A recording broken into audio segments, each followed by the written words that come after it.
ಹಿರಿಯರ ಆಶೀರ್ವಾದದಿಂದ ಗುರುಗಳ ಆಶೀರ್ವಾದದಿಂದ ನೆರವೇರಿತು. ಮೊದಲನೇ ದೇಶಕ್ಕೆ ಪಿ ನಾಗೇಂದ್ರ ಪ್ರಸಾದ್ ಅವರು ನಿರ್ದೇಶನ ಮಾಡೋದ್ರ ಮೂಲಕ ಮೊದಲನೇ ದೃಶ್ಯವನ್ನು ಚಿತ್ರೀಕರಣವನ್ನು ಮಾಡಿದ್ರು. ತಂಡ ಇವತ್ತು ಮುಹೂರ್ತ ಚಿತ್ರೀಕರಣ ಸಮಾರಂಭವನ್ನು ಮುಗಿಸಿ ಚಿತ್ರೀಕರಣಕ್ಕೆ ಕರ್ನಾಟಕದ ಸುತ್ತಮುತ್ತ ಪ್ರಯಾಣವನ್ನು ಮಾಡಲಿಕ್ಕೆ ಹೊರಟಿದೆ. ತಂಡ ನಿಮ್ಮೊಂದಿಗೆ ಚಿತ್ರದ ಬಗ್ಗೆ ಒಂದಷ್ಟು ಮಾಹಿತಿಗಳನ್ನು ನೀಡುವ ಸಲುವಾಗಿ ಇವತ್ತು ಪತ್ರಿಕಾಗೋಷ್ಠಿ ಕರೆದಿರೋದು. ಮತ್ತೊಮ್ಮೆ ಸ್ವಾಗತವನ್ನು ಕೋರಿ ಈಗ ತಂಡ ನಿಮ್ಮೊಂದಿಗೆ ಮಾತನಾಡುತ್ತೆ, ಚಿತ್ರದ ಬಗ್ಗೆ ಒಂದಷ್ಟು ಮಾಹಿತಿಯನ್ನು ಕೊಡುತ್ತೆ. ಮೊದಲು ನಮ್ಮ ಚಿತ್ರದ ಕ್ಯಾಪ್ಟನ್ ಮಳವಳ್ಳಿ ಸಾಯಿ ಕೃಷ್ಣ ಅವರು ನಿರ್ದೇಶಕರು, ನಮ್ಮ ನಿರ್ಮಾಪಕರು ಅನ್ನದಾತರು ವೇದಿಕೆಯನ್ನು ಅಲಂಕರಿಸಿದ್ದಾರೆ.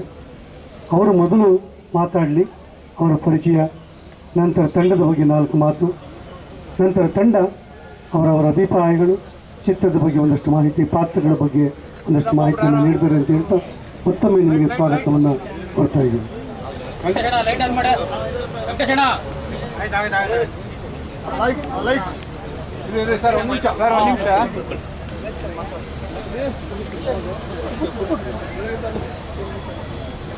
ಎಲ್ರಿಗೂ ನಮಸ್ಕಾರ.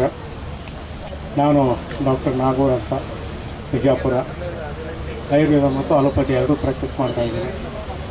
ಕಳೆದ ವರ್ಷ ನಮ್ಮ ಕ್ರಾಂತಿಯವರ ಶ್ರೀಮಂತ ಒಂದು ಸಿನಿಮಾವನ್ನು ವಿಜಯಪುರದಲ್ಲಿ ನೋಡಿದಾಗ ಈ ಒಂದು ಸಿನಿಮಾ ಒಳ್ಳೆಯದಾಗಿ ಮತ್ತು ರೈತರಿಗೋಸ್ಕರ ತೆಗೆದಂಥ ಒಂದು ಸಿನಿಮಾ ನೋಡಿ ನಾನು ವಿಶೇಷವಾಗಿ ಪರಮ ಪೂಜ್ಯ ಶ್ರೀ ಸಿದ್ದೇಶ್ವರ ಸ್ವಾಮೀಜಿಯವರ ಭಕ್ತ ಹಾಗೂ ಅವರು ಸೇವಕನಾಗಿ ಸುಮಾರು ಒಂದು 30 ವರ್ಷ ಅವ್ರ ಜೊತೆ ಕೆಲಸ ಮಾಡಿದ್ದೀನಿ. ಅವರೊಂದು ಆಶೀರ್ವಾದದಿಂದ ಈ ಶ್ರೀಮಂತ ಪಿಕ್ಚರ್ ವಿಜಯಪುರದಲ್ಲಿ ಚೆನ್ನಾಗಿ ನಡೀತು.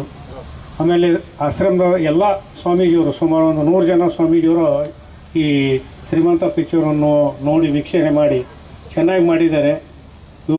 ಎಲ್ಲ ಪತ್ರಕರ್ತ ಮಾಧ್ಯಮ ಮಿತ್ರರ ಬಂಧುಗಳಿಗೆ ನಮಸ್ಕಾರಗಳು.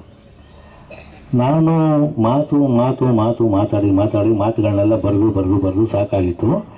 ಈಗ ಈ ಸಿನಿಮಾಗೆ ಸಂಭಾಷಣೆ ಅಂತ ಬರ್ಸ್ಕೊಳ್ಳೋಕ್ಕೆ ಬಂದು ಈ ಸಿನಿಮಾ ನಿರ್ದೇಶನ ನೀವೇ ಯಾಕೆ ಮಾಡಬಾರ್ದು ಅಂತ ಅಂದಾಗ ನಮ್ಮ ಕ್ರಾಂತಿಯವರು, ನಮ್ಮ ಈ ಸಿನಿಮಾ ಹೀರೋ, ನೋಡೋಣ ನನ್ನ ಕೈಲಿ ಆಗಲ್ಲ ಅಂತ ಹೇಳೋದ್ಕಿಂತ, ಯಾಕಂದರೆ ಸಿನಿಮಾದಲ್ಲಿ ಏನು ಗೊತ್ತಿಲ್ಲ ಅಂತ ಹೇಳ್ಬಾರ್ದು, ಆಗಲ್ಲ ಅಂತಲೂ ಹೇಳ್ಬಾರ್ದು.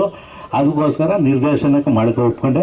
ಆಮೇಲೆ ಫಸ್ಟ್ ಕ್ವಶನ್ ಕೇಳಿದೆ ನಾನು ಅವ್ರಿಗೆ, ಹೌದು ಈ ಸಿನಿಮಾ ನೀವು ಏನಕ್ಕೆ ಮಾಡಬೇಕು ಅಂತ ಅಂದ್ಬಿಟ್ಟು ಕೇಳಿದಾಗ, ಆಮೇಲೆ ನಿರ್ಮಾಪಕರು ಇದೇ ಮಾತು ಹೇಳಿದಾಗ ನಾನು ತುಂಬ, ನಮ್ಮ ನಿರ್ಮಾಪಕರಾದ ನಾಗೂರ್ ಕೆ ಬಾಬು ಅವರು ಒಂದೇ ಒಂದು ಮಾತು ಹೇಳಿದ್ರು, ನೋಡಿ ಕತೆ ತುಂಬ ಚೆನ್ನಾಗಿದೆ, ಕಾಂತಿ ತುಂಬ ಚೆನ್ನಾಗಿ ಮಾಡ್ಕೊಂಡಿದ್ದಾರೆ ಕತೆನ, ಈ ಕತೆಗೆ ಏನೇನು ಬೇಕು ಎಲ್ಲ ನಾನು ಒದಗಿಸ್ಕೊಳ್ಳೋ ಜವಾಬ್ದಾರಿ ನಂದು ಅಂತ ಅಂದಾಗ ಅದು ನನಗೆ ತುಂಬಾ ಖುಷಿ ಆಯಿತು. ಆಮೇಲೆ ಸಿನಿಮಾನ ಅವರು ಎಷ್ಟು ಪ್ರೀತಿಸ್ತಾರೆ ಅಂತ ಅವ್ರ ಮಾತಿಂದನೇ ಗೊತ್ತಾಯಿತು.